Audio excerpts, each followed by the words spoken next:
Little track there, and that was Pretty Home by Patsy Williamson. And in the hot seat, talking about Pretty Home, is our very favourite theatre reviewer, Kate Herbert. Good morning, Kate. Good morning. Am I the only theatre reviewer? Does that make me the favourite? Yes.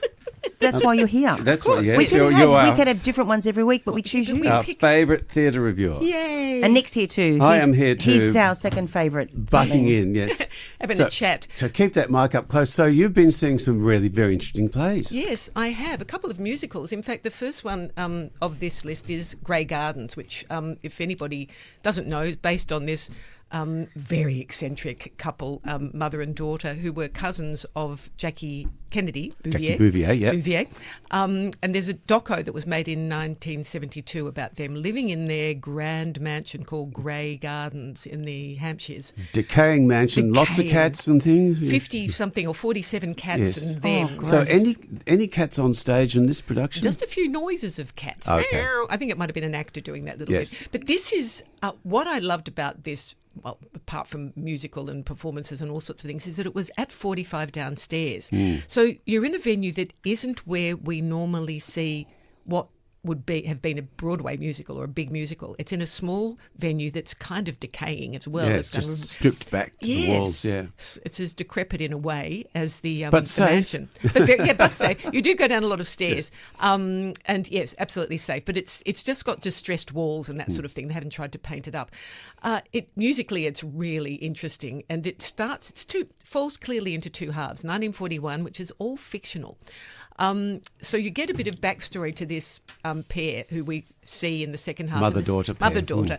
And they're called Big Edie and Little Edie. So Edith Ewing Bouvier Beale and Edith Bouvier Beale. So Little Edie, Big Edie. Yes, so you see them young. Enmeshment and codependence already there in the names. Absolutely codependent. And their downfall from wealthy landed inherited privilege, yes, like it's associated with all that sort of Kennedy, Bouvier, all that sort of business, from the fictionalised image in 1941 to the squalor that they live in later, and the it's not even an edge of madness. The woman has the younger woman played just beautifully by Helen Dellimore.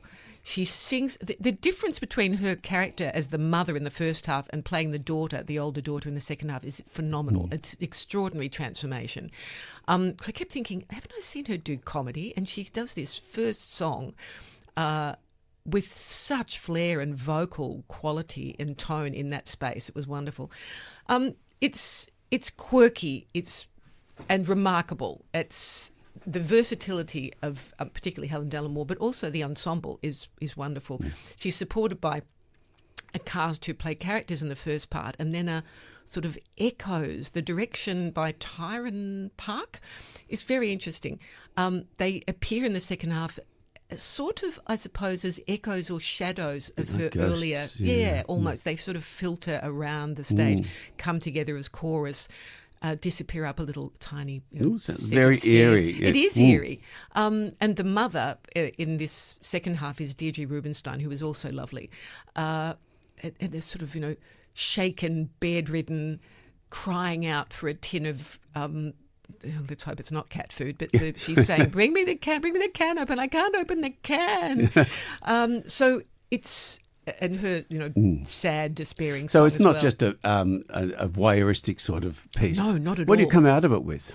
Oh, joy and sadness. So it's, if we think about what's coming next in my discussion, Uncle Vanya, comedy and pathos, and musicality as well. It's so lovely. is Grey Garden still on? It's on only till tomorrow. So rush around, and I'm hoping that they'll take it somewhere else or extend it because it's got David Hobson in it. very well known opera worth singer. seeing. Great. So Uncle Vanya is a classic. It so is. what did you think of this treatment of a classic, and who's doing it? Well, this is a Melbourne Theatre Company production, which runs until the 22nd of August. It's at the Arts Centre, in the Playhouse.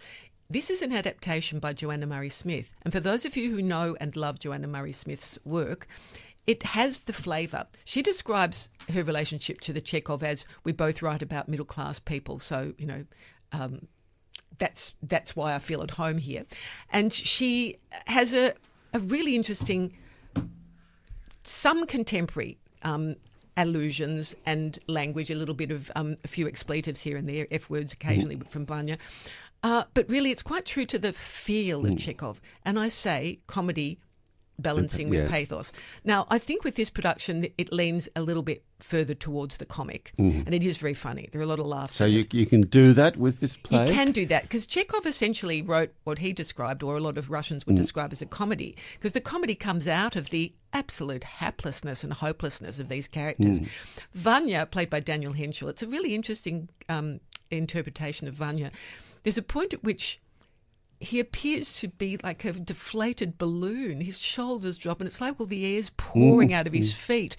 And he shifts from churlishness to utter despair and then to rage, which is the classic sort of... So is it working depression. as Chekhov for you, or is it working? I think it does work as Chekhov, absolutely.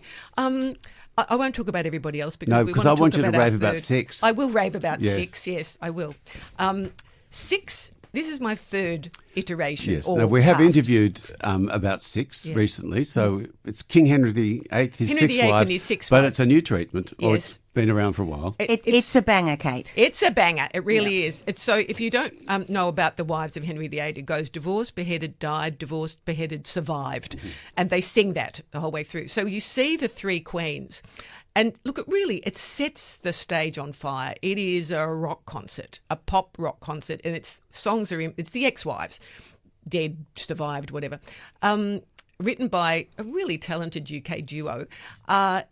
How can I describe it? Crisp, vigorous choreography, fantastic, sassy costumes. Nice and irreverent. Absolutely irreverent. It's very slick too. There's Very no slick. downtime at all. No. And what they're doing, the conceit of this is that the six wives are having a contest to see who suffered the most at the hands of Henry. And one of them, Anne Boleyn, says, "Yeah, you poor thing, you had to go and live in a castle all alone with all that money. I had my head cut off." So it's, who suffered.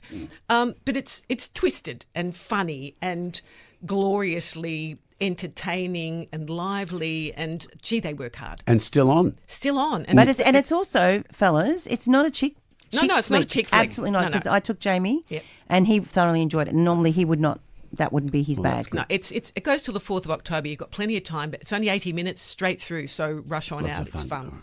Yeah, it's always good to have straight through it, like Come From Way. That was great too. Yeah. I love that show. Short show, good show. Yes. Thank you, Kate Herbert. You're marvellous. Thank you, Nick Tolhurst. You're equally as marvellous.